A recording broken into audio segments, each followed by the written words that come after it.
تم تو بہت عبادت کرتی ہو، تم بتاؤ اگر انسان اللہ سے دعا کرے تو اسے اپنے لیے اللہ سے کیا مانگنا چاہیے؟ اس نے اپنی دوست سے پوچھا۔ انسان کو اللہ سے رحم مانگنا چاہیے۔ رحم؟ اس نے دلچسپی سے کہا، ہاں وہ رحم کرے گا تو بھوک میں کھانا بھی دے گا، خالی جیب میں روپیہ بھی دے گا، ننگے جسم پر لباس بھی دے گا، تکلیف سے نجات بھی دے گا، بیماری سے شفا بھی دے گا۔ اگر وہ رحم کرے گا تو؟ اس نے اطمینان سے کہا، ورنہ وہ یا تو دولت دے گا یا عزت یا محبت یا شہرت یا وہ خاص چیز جو تم مانگو گی۔ مگر تم ایک وقت میں آخر کتنی چیزیں مانگو گی، کچھ نہ کچھ تو بھول جائے گا۔ مگر صرف رحم مانگنے سے تمہیں ہر وہ چیز عطا کرے گا جس کی تمہیں ضرورت ہے۔ اس نے میری بات کاٹی۔ تم رحم مانگتی ہو؟ ہاں، ہر روز رات کو تہجد میں شکر ادا کرتی ہوں اور اللہ سے رحم مانگتی ہوں، اور وہ مجھ پہ رحم کرتا بھی ہے، کیونکہ وہ بہت رحم کرنے والا رحیم رب ہے۔ کبھی کبھار ہمیں ایسا لگتا ہے جیسے زندگی بہت ناانصافی کرتی ہے ہمارے ساتھ، اور کبھی کبھار ایسا بھی ہوتا ہے کہ اللہ پہ یقین رکھنے کے بعد بھی ہم بے سکون ہو جاتے ہیں۔ اس کی وجہ بس یہی ہے کہ ہم حقیقت کو تسلیم نہیں کر پاتے، اور جب تک انسان حقیقت نہیں تسلیم کرتا تب تک بے سکون رہتا ہے، اور اگر بے سکون رہتا ہے تو اس کا مطلب یہی ہے کہ اس کو اللہ پہ اتنا یقین نہیں جتنا ہونا چاہیے۔ رونا بری بات نہیں ہے، چاہے مرد ہو یا عورت۔ تھک جانا بھی بری بات نہیں ہے، چاہے مرد ہو یا عورت۔ گر جانا بری بات نہیں ہے، چاہے مرد ہو یا عورت۔ لیکن ہاں، مایوس ہو جانا بہت بری بات ہے۔ سیانے کہتے ہیں مایوس انسان گمراہ ہوتا ہے اور پھر ہر جگہ مایوسی پھیلاتا ہے۔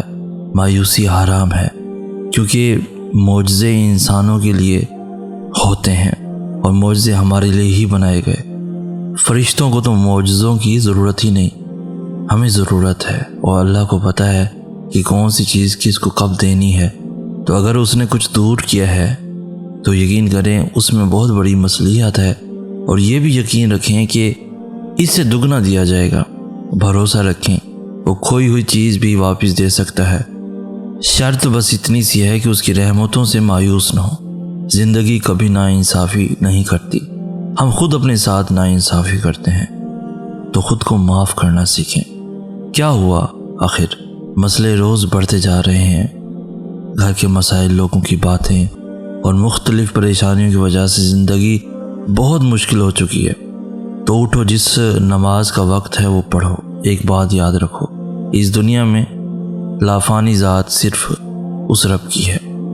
یہ لوگ، ان کی باتیں، یہ مسئلے سب فانی ہیں۔ تم بس اس رب کو پکارو بغیر کسی شک اور منفی خیالات کے کہ میں تو گنہگار ہی بہت ہوں، میری اللہ کیسے سنے گا۔ تم بس یہ ذہن میں رکھو کہ وہ بہت رحیم ہے اور وہ تم سے بہت محبت کرتا ہے۔ اچھا گمان رکھو، اچھی سوچ رکھو۔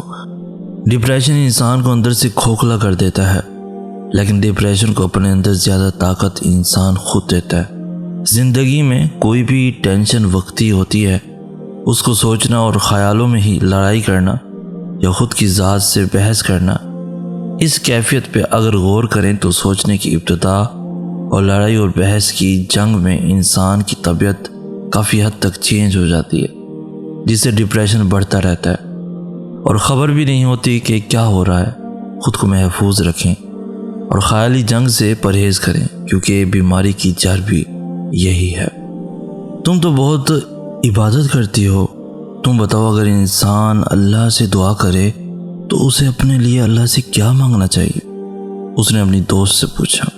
انسان کو اللہ سے رحم مانگنا چاہیے۔ رحم؟ اس نے دلچسپی سے کہا، ہاں وہ رحم کرے گا تو بھوک میں کھانا بھی دے گا، خالی جیب میں روپیہ بھی دے گا، ننگے جسم پر لباس بھی دے گا، تکلیف سے نجات بھی دے گا، بیماری سے شفا بھی دے گا۔ اگر وہ رحم کرے گا تو؟ اس نے اطمینان سے کہا، ورنہ وہ یا تو دولت دے گا یا عزت یا محبت یا شہرت یا وہ خاص چیز جو تم مانگو گی۔ مگر تم ایک وقت میں آخر کتنی چیزیں مانگو گی، کچھ نہ کچھ تو بھول جائے گا، مگر صرف رحم مانگنے سے تمہیں ہر وہ چیز عطا کرے گا جس کی تمہیں ضرورت ہے۔ اس نے میری بات کاٹی۔ تم رحم مانگتی ہو؟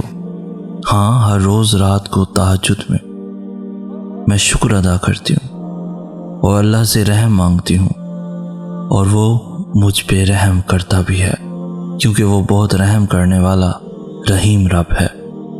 اگر کوئی اپنا تمہارا ساتھ چھوڑ گیا ہے اور تم تکلیف برداشت نہیں کر پا رہے، اگر تم راتوں کو رو رہے ہو اور بنا سوئے دن گزار رہے ہو، اگر تمہیں لگتا ہے کہ اب سب ختم ہو گیا ہے، اگر تمہیں لگتا ہے کہ تم اس تکلیف سے کبھی پیچھا نہیں چھڑا سکو گے، اگر تمہیں لگتا ہے کہ اللہ تعالیٰ تم سے ناراض ہے اس لیے تمہیں دکھ میں ڈالا ہے، اگر تمہیں لگتا ہے کہ اللہ نے تمہیں اکیلا چھوڑ دیا ہے، وہ تمہاری بات نہیں سنتا، تمہیں جواب نہیں دیتا، اس کا مطلب یہ نہیں کہ تمہارا اللہ پر یقین کمزور ہے۔ اس کا یہ ہرگز مطلب نہیں کہ اللہ تم سے ناراض ہے۔ اس کا یہ مطلب بالکل بھی نہیں کہ وہ تمہارے آنسو نہیں دیکھ رہا۔ اس کا یہ مطلب نہیں کہ تمہیں اس کی مصلحت پہ بھروسہ نہیں ہے۔ یہ تو تمہارے خالص احساسات ہیں، کیونکہ حضرت محمد مصطفیٰ صلی اللہ علیہ وآلہ وسلم بھی اپنی والدہ کی قبر پر روئے تھے۔ جب حضور پاک کا بیٹا دار فانی سے رخصت ہوا تب آپ بھی بہت غمگین ہوئے تھے۔ حضرت یعقوب علیہ السلام نے اپنے بیٹی کی جدائی میں کئی ماہ و سال گزارے تھے اور دکھ سے رو رو کر ان کی آنکھیں چلی گئی تھیں۔ حضرت زکریا علیہ السلام کو بیٹی کی خواہش نے افسردہ کیا۔ دکھ کمزور ایمان کی نشانی نہیں ہے، ہو سکتا ہے کہ یہ خدا کا اشارہ ہو تمہیں اپنی کھوج میں لگانے کا، اللہ کو تلاش کرنے کا، اللہ کی اور قریب کرنے کا۔ ہو سکتا ہے کہ وہ تمہیں اپنی محبت کی پہچان کروانا چاہتا ہو۔ زندگی میں کبھی بھی کسی کا انتظار مت کیجیے کہ کوئی آئے گا اور آپ سے محبت کرے گا، آپ کو کچھ خاص محسوس کروائے گا۔ اپنی فکر خود کیجیے، اپنے آپ سے محبت کیجیے۔ کبھی خود کو VIP پروٹوکول دینا چاہیے۔ کبھی ایک کپ چائے بنائیے اور اپنی پسندیدہ کپ میں ڈال کر گھر کے سب سے پرسکون اور حسین کونے میں بیٹھ کر لطف اندوز ہوئیے۔ یقین مانیے بہت اچھا لگے گا۔ خود کے لیے وقت نکالیے اور شاپنگ پہ لے جائیے، اچھا سا کھانا کھائیے۔